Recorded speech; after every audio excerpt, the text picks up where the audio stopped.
কেমন আছো তোমরা? আশা করি ভালো আছো। আমিও বেশ ভালো আছি। আমি মো লাইফস্টাইল ব্লগে তোমাদের ওয়েলকাম আর অনেক অনেক ভালোবাসা।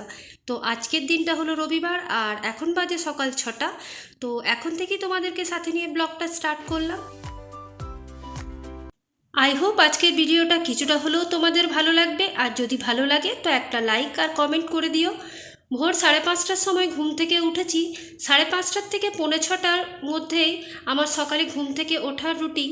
আর এখন যে গ্রীষ্মকাল, অনেকটাই আলো ফুটে যায়, মানে বাইরে 5টাতেই সূর্যি মামা কিন্তু দেখা দিয়ে দেয়। আর দেখবে খুব ভালো লাগে এই ভোরবেলার সময়টা, একটা সুন্দর মুহূর্ত দেখা যায় আর সেটা উপভোগ করা যায়। সকালবেলা একটা খুব সুন্দর হাওয়া দেয়, আর গ্রীষ্মকালে যে ঠান্ডা ঠান্ডা বাতাস গায়ে লাগে না, এত ভালো লাগে। তাই কিছুটা সময় বারান্দায় এসে দাঁড়াই, গাছগুলোকে দেখি, তারপর টুকটাক করে ঘরের কাজে হাত দিই। আর এই যে দেখলাম আয়নাটা একটু ময়লা হয়েছে, বেশ কয়েকদিন হলো এটা পরিষ্কার করা হয়নি। তো তাই এখন আয়নাটাকে ভালোভাবে একটু আমি পরিষ্কার করে নিচ্ছি। কিছু না, একটু শ্যাম্পু দিয়েও পরিষ্কার করে থাকি বা নর্মাল জল দিয়েও আমি পরিষ্কার করে থাকি। তো ব্যাস এখন ব্রাশটা করে নেব। আর জানো তো, যখন যে কাজটা করি তার মধ্যে আবার যদি একটা ছোট্ট কাজ খুঁজে পাই, সঙ্গে সঙ্গে করে নেবার চেষ্টা করি। এই অভ্যাসটা থাকা কিন্তু খুব ভালো। আজকের ভিডিওটা সকাল থেকে যে রুটিনটা, সেটাই আমি তোমাদের সাথে তুলে ধরছি। কারণ দেখবে, সকালে যদি তুমি ঘুম থেকে ওঠো তাহলে তুমি পাশাপাশি একটা প্রফেশন রাখতে পারবে, বা গুছিয়ে সংসার করা বা সময়ের কাজ সময়ের মধ্যে করে ফেলা, সেটা তখনই সম্ভব হবে যখন তুমি সকালে ঘুম থেকে উঠতে পারবে। তো এখন দেখলেই যে বারান্দায় এসে তারপর আমি কাপড়গুলো উঠিয়ে নিলাম, কারণ রাত্রেবেলায় আমাদের জল আসে, তো টুকিটাকি যা কাপড় থাকে আমি মাঝের মধ্যে রাত্রেও কেচে নিই। তাহলে কি হয়, শুকিয়ে যায়। তো শুকিয়ে গেছে বলে সেগুলো তুলে এখন ভাঁজ করে জায়গার জিনিস জায়গায় রেখে দেবো। আর এখন চলে এসেছি তোমার ডাইনিং রুমে, যেহেতু ছেলে সকালবেলায় উঠে এখানেই পড়া করে। দাদা ভাইয়ের এইটুকু সময়ে থাকে, ভোর 5টার থেকে তোমার 6টা 6:30 পর্যন্ত ছেলেকে একটু তোমার ম্যাথটা দেখিয়ে দেয়। তো ব্যাস এখন বইগুলো তুলে আমি যেখানে থাকে সেখানে রেখে দেবো। আমার তো ড্রয়িং রুম নেই, তো ডাইনিং কাম ড্রয়িং রুমটাই পরিষ্কার করে নিই। প্রথমে তো যা কিছু ময়লা থাকে, নোংরা থাকে, বাসি ঘর ঝাড় দেওয়ার আগে সেগুলো ভালোভাবে ঝেড়ে নিই, পরিষ্কার করে নিই। আর পরিষ্কার করে নিলে দেখতেও ভালো লাগে, আর লোকজন এলে এই ড্রয়িং কাম বা ডাইনিং রুমটাতেই সবার প্রথমে দেখতে পায়। তো তাই এটা যদি অগোছালো থাকে তাহলে কিন্তু একদম দেখতে ভালো লাগে না। তাই এই রুমটায় যা যা আছে ভালোভাবে পরিষ্কার করে নিলাম। তোমরা দেখেইছো, খুব বড় আমার ডাইনিং রুমটা তো নয়ই। তো এইখানে যে আসে তাকে আমাকে এখানেই বসতে দিতে হয়, যেহেতু ড্রয়িং রুম নেই বলে। তো সেই জন্যে দেখো, আমি এইখানে ফার্নিচার বলতে একটা ফ্রিজ থাকে, আর তোমার তোমার এই টিভির একটা টিভি, আর তোমার ডাইনিং টেবিলটা, ব্যাস। তো এগুলো প্রত্যেক দিন আমি ভালোভাবে পরিষ্কার করে নেবার চেষ্টা করি। আর এটাই মানে আমার ঘরে ঢুকেই তুমি প্রথমেই এই প্লেসটাই দেখতে পাবে, তাই এই প্লেসটাকে আমি যতটা পারি সবসময় পরিষ্কার রাখার চেষ্টা করি। অগোছালো হয়ে যায় মাঝে মাঝে, কিন্তু আবার যখন আমার চোখে পড়ে তখন আমি সঙ্গে সঙ্গে কিন্তু সেটাকে পরিষ্কার করে নিই। তো দেখো, আমার এই টিভির একটাকেও ভালোভাবে পরিষ্কার করে নিলাম।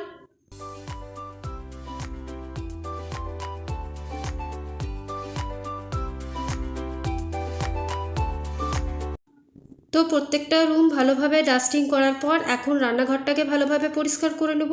আর এগুলো রাত্রে ধুয়ে রেখেছিলাম বাসনগুলো, সেগুলো এখন গুছিয়ে জায়গার জিনিস জায়গায় তুলে রাখবো। তো আমি কি করি, আমি রাত্রে ঘুমোবার সময় সমস্ত বাসন কুসন মেজে রান্নাঘর পরিষ্কার করে তারপর ঘুমোতে যাই। যতটা পারি ক্লিন করে রাখি, যাতে পোকামাকড় আরশোলার উৎপাত না হয়। তারপর সকালবেলায় বাসনগুলো জায়গার মতো সেট করে দেওয়া হয়। তো এটাও কিন্তু একটা অনেক বড় কাজ, নয়তো এলোমেলো হয়ে থাকে। আর জায়গার জিনিস জায়গায় রাখতে আমি সবসময় পছন্দ করি। তাতে যদি আমার সময় 1 থেকে 1.5 ঘন্টা বা 2 ঘন্টা বেশি লাগে, তাতে কিন্তু আমার কোনো অসুবিধা হয় না। কিন্তু কাজ যেরকম পরিষ্কার হয় সেটাই আমার পছন্দ। আর এদিকে কাল রাত্রেবেলায় গোলদারির জিনিস এসেছিলো, তো দেখতেই পাচ্ছ তোমরা, থলিতে 2 থলি তোমার জিনিস আছে, সেগুলো আমার এখন তুলে রাখা হয়নি। তো আগে ভাবলাম রান্নাঘরটা পরিষ্কার করে নিই ভালোভাবে, তারপর এগুলো জায়গা মতন তুলে রাখবো। আর এদিকে ঘরের কাজগুলোও ছিল, তো ওইগুলো ভালোভাবে আমার পরিষ্কার করা হয়ে গেছে, আর ঘরটা মোছাও হয়ে গেছে, শুধু রান্নাঘরটা বাকি ছিল।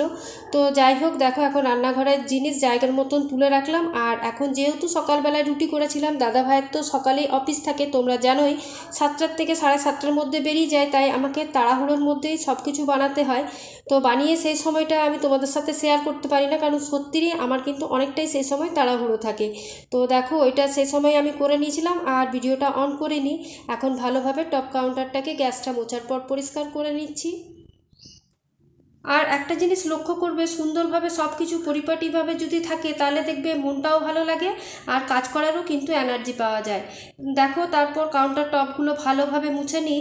আর রাত্রেবেলা যতই ক্লিন করি ঘুমাই না কেন, আরশোলার লাইট অফ করলেই কিন্তু বেরিয়ে আসে। তো সেই জন্য যতটা পরিষ্কার রাখা সম্ভব সেটাই আমি করে রাখি।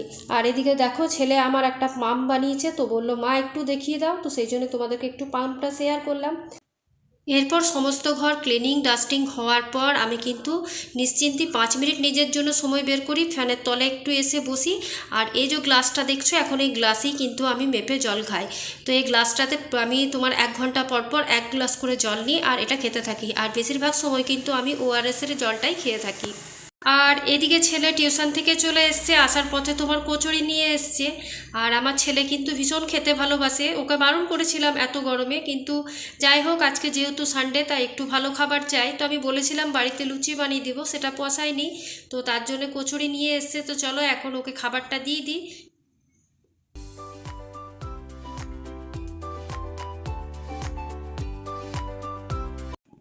আর এদিকে যা গরম পড়েছে তা তো বলার নেই, মানে ঘাম তোমার ফ্যান না চালালে ঘাম তো তোমার বয়েই যাচ্ছে। তো কি আর করব। তো দেখো ছেলের সাথে এখন আমিও যেটুকু পারলাম জল খাবার খেয়ে নিচ্ছি। আর সত্যি বলতে গেলে এখন তোমার একদম খাওয়ার রুচিটা হচ্ছে না। আর এদিকে টিভি দেখছে ছেলে, ও সৌরভ যোশীর ব্লগ দেখতে ভালোবাসে, তো সেটাই দেখছে। আর একটু সময় রেস্ট দিই, যেহেতু পড়ে এলো বলে এখন 1 ঘন্টা একটু টিভি বা ফোন যে হোক একটু কিছু নিয়ে বসে। আর তারপর আবার তোমার পড়তে বসে, যেহেতু বোর্ডের এক্সাম দেবে সেই জন্যেই। তো এখন দেখো এই ছোটো ঘরের বিছানাটা ভালোভাবে আমি গুছিয়ে নিচ্ছি। আর এই ঘরটা কেউ এলে বা ছেলে পড়াশুনোর ক্ষেত্রে ব্যবহার হয়ে থাকে, তাই সেরকমভাবে এই ঘরটা তোমার নোংরা হয় না। তবু মাঝে মাঝে আমাদের ফ্যামিলিতে বাচ্চা কাচ্চা আছে বলে তারা খেলতে যখন বসে সেইটুকু সময় তোমার নোংরা হয়ে থাকে। তো এখন চলো আমি বাথরুমে যেয়ে এই যে বেডশিটগুলো কালকে তুলে রেখেছিলাম সেগুলো তো আর কাচা হয়নি, তো তার জন্য এখন আমি ওগুলোকে ভিজিয়ে দেব। আর খানিকক্ষণ পর চান করার সময় আমি এগুলো কেচে নেব। তো আমি যখন বালিশের ওয়ার্ড বা তোমার চাদর করি তখন একটু হাতে করে মলে নেওয়ার চেষ্টা করি, তো তাই করলাম। আর দেখো এগুলো এখন ভিজিয়ে রেখে দেবো ঘন্টা খানিকের মধ্যে, তারপর আমি হাতে ধুয়ে নেব। আর এদিকে মাছটা এখন বের করে নিই, কারণ মাছটা তোমার কালকে আনা হয়েছিল আর খাওয়া হয়নি গরমের জন্য, তো তাই আজকে ভাবলাম মাছটা করেই দিই। তো স্নান করতে যাওয়ার আগে মাছটা বেছে তারপর আমি স্নান করব। তো দেখো স্নান করে চলে এসেছি, ঠাকুর প্রণাম করে তারপর এখন মাছটাকে আমি হলুদ মাখিয়ে রেখে দিচ্ছি। যেহেতু আগে পোস্তটা করব তার জন্য একটু হলুদ মাখানো থাকুক, আর যখন করব তখন নুনটা দিয়ে নেব। আর এদিকে দেখো আমার পোস্ত একদম রেডি। তো যত তাড়াতাড়ি পারি এই গরমের মধ্যে রান্নাঘর থেকে বেরোবার চেষ্টা করি। আর এখন কিন্তু খুব একটা সময় হয়নি, 10:30 বাজে। তো যাই হোক আমি দেখো তাড়াতাড়ির মধ্যেই আজকে রান্নাগুলো করেছিলাম। তো এদিকে পোস্তটা নামিয়ে নিলাম, আর পোস্ত নামাবার সময় কিন্তু আমি একটু ওপর থেকে কাঁচা তেল দিয়ে দিই, তাহলে কিন্তু একবার তোমরা ট্রাই করে দেখবে খাবারটার মানে পোস্তটার টেস্ট কিন্তু আলাদা রকম লাগে। আর এরপর চলে এলাম মাছ ভাজা করতে। আর এদিকে ভাতটা চাপিয়েছি, ভাতটা একটু দেরি করেই বসাই, যেহেতু আমার ছেলে একটু গরম খেতে ভালোবাসে, গরমও গরম খায় আর ঠান্ডাতেও গরম খায়, আর আমিও তাই ভাত একটু গরম হলেই ভাল লাগে। তো চলো দেখো আজকের মোটামুটি রান্নাবান্না আমার কমপ্লিট হয়ে গেছে। এদিকে আজকে মাছের কিন্তু ঝাল দেওয়া করিনি, মাছের পাতলা করে আমি আজকে ঝোল করেছি। আর বেশি মশলা দিইনি, যেহেতু বললামই গরমটা খুব বেশি, তো এইরকম ঝোল যদি করি তো ছেলে আমার খেতে ভালোবাসে, ও একটু ভোজ ঘরের মতন ফ্লেভার পায় তার জন্যে। তো দেখো আমার মাছটা হয়ে গেছে, এখন বাটিতে ঢেলে রেখে নিই।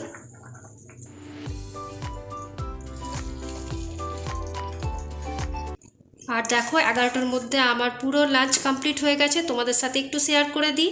এদিকে করেছিলাম মাছের ঝোল, তারপর তোমার আলু পোস্ত, টমেটোর চাটনি, মুগ ডাল আর তোমার বেগুন ভাজা। তো আজকের বন্ধুরা ভিডিওটা এখানেই শেষ করলাম, কালকে আবার একটা নিউ ব্লগ নিয়ে তোমাদের সাথে দেখা হবে। আজকের মতন এইটুকুই, টাটা।